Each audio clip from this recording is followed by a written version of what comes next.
Hello guys, మనకి రేపు November 22 నుంచి బోర్డర్ గవస్కర్ ట్రోఫీ అయితే జరగబోతోంది. మరి అయితే ఈ బోర్డర్ గవస్కర్ ట్రోఫీ మనకి చాలా ఇంపార్టెంట్ సిరీస్. సో అయితే మరి దీంట్లో 4-1 ఆర్ 4-0తో మన వాళ్ళు గెలిస్తే మాత్రమే మనం వరల్డ్ టెస్ట్ ఛాంపియన్షిప్ ఫైనల్కి వెళ్తాం. అయితే గత 2 సీజన్స్లో చూసుకుంటే మనం వరల్డ్ టెస్ట్ ఛాంపియన్షిప్ ఫైనల్కి వచ్చాం. మరి అయితే ఇప్పుడు ఖచ్చితంగా మరి 4-1తో గెలిస్తే మాత్రమే, లేదంటే 4-0తో గెలిస్తే మాత్రమే మనం వరల్డ్ టెస్ట్ ఛాంపియన్షిప్ ఫైనల్కి వెళ్ళే ఛాన్స్ ఉంది. సో అలా కాదు, మేము ఈ సిరీస్ ఓడిపోయామంటే ఖచ్చితంగా ఇంట్లోకి వెళ్ళి దుప్పటేసుకొని పడుకోవడం బెటర్. అయితే మరి ఇక్కడ మనకి మరి ఇటువంటి ప్రతిష్టాత్మకమైన సిరీస్లో గెలవాలి అంటే మరి మన టీం ఎలా ఉంది అనేది ఫస్ట్ మనం ఆలోచించాలి. మరి మన టీం చూసుకుంటే మనకి టాప్ క్లాస్ బ్యాట్స్మెన్స్ ఇద్దరు కూడా ఫస్ట్ టెస్ట్కి అవైలబుల్గా లేరు. సో దాంట్లో ఫస్ట్ వచ్చేసరికి రోహిత్ శర్మ, దాని తర్వాత శుభ్మన్ గిల్. అయితే మరి రోహిత్ శర్మ గురించి మనందరూ తెలుసు. మరి రోహిత్ శర్మకి మగపిల్లాడు పుట్టాడు అని చెప్పేసి సో తను ఫస్ట్ టెస్ట్కి అవైలబుల్గా ఉండను అని చెప్పేసి తనైతే చెప్పడం జరిగింది. సో అయితే మరి దాని తర్వాత మరి శుభ్మన్ గిల్ చూసుకుంటే మన ప్రాక్టీస్ సెషన్లో స్లిప్లో ఫీల్డింగ్ చేస్తూ బొట్టనవేలుకి గాయమైంది. సో మరి దాన్ని తీసుకెళ్ళి స్కానింగ్ చేపిస్తే మనోడు ఫస్ట్ టెస్ట్కి అవైలబుల్గా ఉండడు అని చెప్పేసి వాళ్ళు చెప్పడం జరిగింది. సో మరి ఇటువంటి సిచ్యువేషన్లో ఖచ్చితంగా గెలవాల్సిన సిరీస్లో మరి ఇద్దరు టాప్ క్లాస్ బ్యాట్స్మెన్స్ కూడా అవైలబుల్గా లేరు ఫస్ట్ టెస్ట్కి. మరి ఇటువంటి సిచ్యువేషన్లో మరి వాళ్ళిద్దరు ప్లేస్లో ఎవరిని తీసుకురావాలి అనేది ఇక్కడ మ్యాటర్. మరి రోహిత్ శర్మ ప్లేస్లో మరి ఇంకా మనకి బ్యాకప్ ప్లేయర్ ఎవరన్నా ఉన్నారా అంటే అంతకుముందు మన వాళ్ళు అనుకుంది అభిమన్యు ఈశ్వరన్. సో మరి అతను చూసుకుంటే మన ఇండియా ఏ టీంలో చాలా స్ట్రగుల్ అయ్యాడు. సో అది కాక రేపు మళ్ళీ అక్కడ స్ట్రగుల్ అయిన ప్లేయర్ మళ్ళీ ఇక్కడ టాప్ క్లాస్ బౌలర్స్ మీద ఆడాలి. మరి అతన్ని తీసుకొచ్చి ఆడితే ఖచ్చితంగా స్ట్రగుల్ అవుతాడు. సో మరి ఇటువంటి సిచ్యువేషన్లో మరి తనకి బ్యాకప్గా ఇంకొక ప్లేయర్ని తీసుకురావాల్సిందే. సో మరి ఇటువంటి సిచ్యువేషన్లో మరి రోహిత్ శర్మతో పాటు అంతే విధంగా మనకి ఎక్స్పీరియన్స్ ప్లేయర్ ఎవరన్నా మరి ఓపెనింగ్ చేసే బ్యాట్స్మెన్ ఎవరన్నా ఉన్నారా అంటే మనకి ఫస్ట్ గుర్తొస్తున్న పేరు ఎవరంటే కేఎల్ రాహుల్. మరి కేఎల్ రాహుల్ని కూడా బ్యాకప్గా తీసుకొచ్చారు. ఫస్ట్ మనకి అభిమన్యు ఈశ్వరన్ కొంచెం స్ట్రగుల్ అవుతున్నాడు అని చెప్పేసి సో మరి ఇండియా ఏ టీం తరఫున నువ్వు కూడా ఒక మ్యాచ్ ఆడాయని చెప్పేసి మరి కేఎల్ రాహుల్ని పంపించారు. సో అక్కడ కేఎల్ రాహుల్ ఏదైనా పర్ఫార్మెన్స్ ఇచ్చాడా అంటే అక్కడ కూడా స్ట్రగుల్ అయ్యాడు. సో అయితే మరి ఇటువంటి సిచ్యువేషన్లో మరి వీళ్ళిద్దరిలో కంపేర్ చేసుకుంటే కేఎల్ రాహుల్కి కొంచెం ఎక్స్పీరియన్స్ ఉంది. సో దాంతోపాటు కొంచెం ఎక్స్పీరియన్స్తో పాటు మనకి కొంచెం టాప్ క్లాస్ బ్యాటింగ్ చేయగల సమర్థత మనోడికి కేఎల్ రాహుల్కి ఉంది. మరి ఇటువంటి సిచ్యువేషన్లో మరి వీళ్ళిద్దరిలో పోల్చుకుంటే మనకు ఖచ్చితంగా కేఎల్ రాహుల్ని రోహిత్ శర్మ ప్లేస్లో పెట్టే ఛాన్స్ అయితే ఎక్కువగా ఉంది. సో అయితే మరి కేఎల్ రాహుల్ యశస్వి జైస్వాల్తో పాటు మరి ఓపెనింగ్ చేస్తాడు. మరి దాని తర్వాత నెంబర్ 3 పొజిషన్లో ఎవరు ఆడతారు? మరి గిల్ పక్కపోయాడు. మరి అతని ప్లేస్లో ఎవరు ఆడాలి?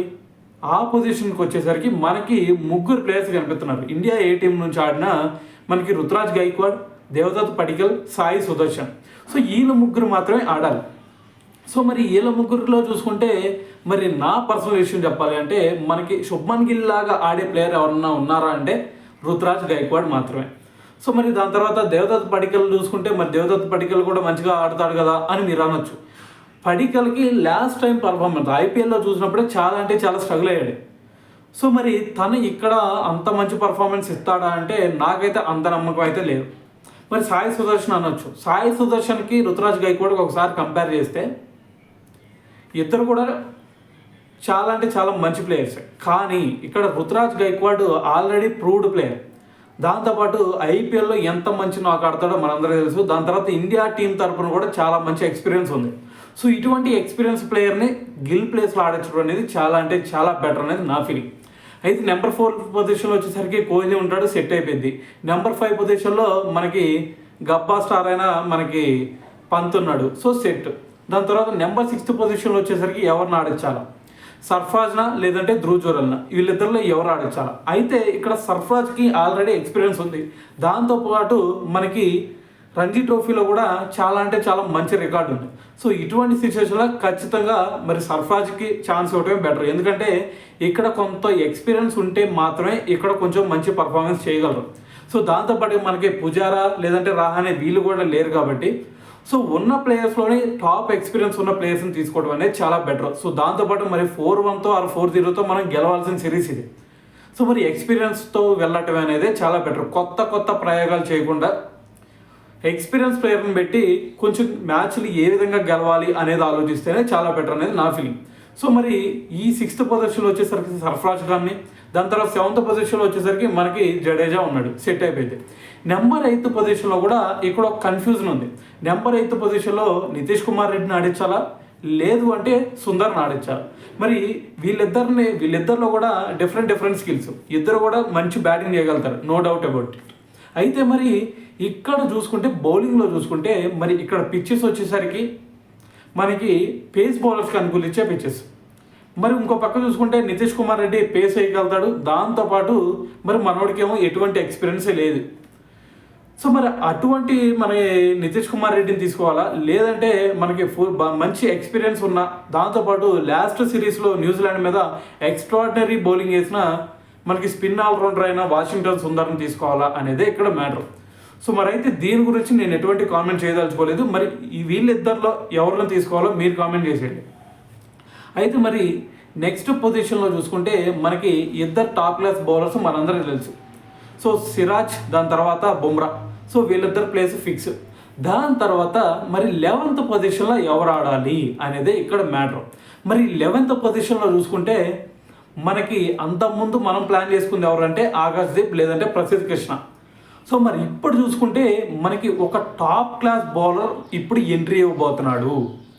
సో ఆ బౌలర్ ఎవరో కాదు, మనకి ఓడిఐ వరల్డ్ కప్లో ఇదే ఆస్ట్రేలియా మీద మ్యాచ్ తర్వాత ఎగ్జిట్ అయ్యి మళ్ళీ ఇదే ఆస్ట్రేలియా మీద బోర్డర్ గవాస్కర్ ట్రోఫీకి ఎంట్రీ ఇవ్వబోతున్నాడు ఆ ప్లేయర్ ఎవరో కాదు, మొహమ్మద్ షమి. సో మీరు అనొచ్చు మరి షమీకి ఫిట్నెస్ ప్రాబ్లమ్స్ ఉన్నాయి కదా అని చెప్పేసి. సో దానికి సంబంధించే మొన్న రంజీ ట్రోఫీ ఆడించారు షమీతో. సో మరి రంజీ ట్రోఫీలో చూసుకుంటే మహారాష్ట్ర మీద మనోడు 7 వికెట్లు తీశాడు. సో మరి దీంతో మరి షమీకి ఎటువంటి ఫిట్నెస్ ప్రాబ్లమ్స్ లేవు అని చెప్పేసి ఒక క్లారిటీ అయితే వచ్చేసింది.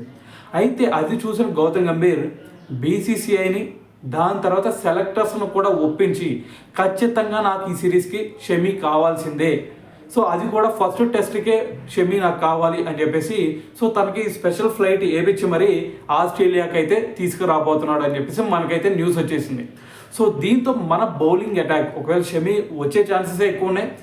వచ్చిన తర్వాత మనకి టాప్ 3 బౌలర్స్ కూడా మన ఇండియా టీంలో ఉండే ఛాన్స్ ఉంది. అయితే మరి ఇటువంటి సిచ్యువేషన్లో మరి ముగ్గురుతో ఎటువంటి డౌట్ లేదు. మనకి సిరాజ్ కూడా ఇటువంటి ట్రాక్స్ మీద, బౌన్సీ పిచ్ల మీద ఎక్స్ట్రాడినరీగా బౌలింగ్ చేయగలుగుతాడు. సో మరి దీంతో మరి ముగ్గురు కూడా టాప్ క్లాస్ బౌలర్స్ అయితే మనకు దొరికేశారు. దాని తర్వాత జడేజా లాంటి ఒక ఎక్స్పీరియన్స్ స్పిన్నర్ ఉన్నాడు. దాని తర్వాత సుందర, లేదు అంటే మరి ఇటువైపు నితీష్ కుమార్ రెడ్డి. వీళ్ళిద్దరిలో ఎవరో ఒకరిని ఖచ్చితంగా తీసుకుంటారు. మరి వీళ్ళిద్దరి నుంచి కూడా కొంచెం ఎఫర్ట్ వచ్చినా చాలు మనకి గెలవడం అనేది దాదాపు సాధ్యమనే చెప్పాలి. సో మరి ఇటువంటి సిచ్యువేషన్లో మరి ఈ బోర్డర్ గవాస్కర్ ట్రోఫీ చూసుకుంటే 4-0తో గెలిస్తే మాత్రమే మళ్ళీ మనం వరల్డ్ టెస్ట్ ఛాంపియన్షిప్ ఫైనల్కి వెళ్ళగలుగుతాం. సో మరి అయితే సెకండ్ టెస్ట్లో చూసుకుంటే మళ్ళీ శుభ్మన్ గిల్ ఉండే ఛాన్స్ ఉంది. దాని తర్వాత రోహిత్ శర్మ కూడా వచ్చే ఛాన్స్ ఉంది. సో మరి దాని తర్వాత ఎటువంటి డౌట్ అవసరం లేదు. అయితే మరి ఈ సిరీస్ ఈ ఫస్ట్ టెస్ట్కి కనుక రుతురాజ్ గైక్వాడ్ని, దాని తర్వాత కేఎల్ రాహుల్ని ఆడిస్తే కొంచెం బెటర్ అనేది నా ఫీలింగ్. సో అయితే మరి దీని గురించి మీరేమనుకుంటున్నారో, దాని తర్వాత వాళ్ళిద్దరి ప్లేస్లో శుభ్మన్ గిల్, దాని తర్వాత రోహిత్ ప్లేస్లో ఇంకే ఎవరు రావాలనుకుంటున్నారో, దాని తర్వాత మిడిల్ ఆర్డర్లో సర్ఫరాజ్, ధ్రువ్ జురేలా, లేదు అంటే మరి కింద చూసుకుంటే వాషింగ్టన్ సుందర, లేదంటే నితీష్ కుమార్ రెడ్డి, వీళ్ళల్లో ఎవరు రావాలి ఈ ప్లేయింగ్ 11లోకి అని మీరెవరు అనుకుంటున్నారో కామెంట్ చేసేయండి.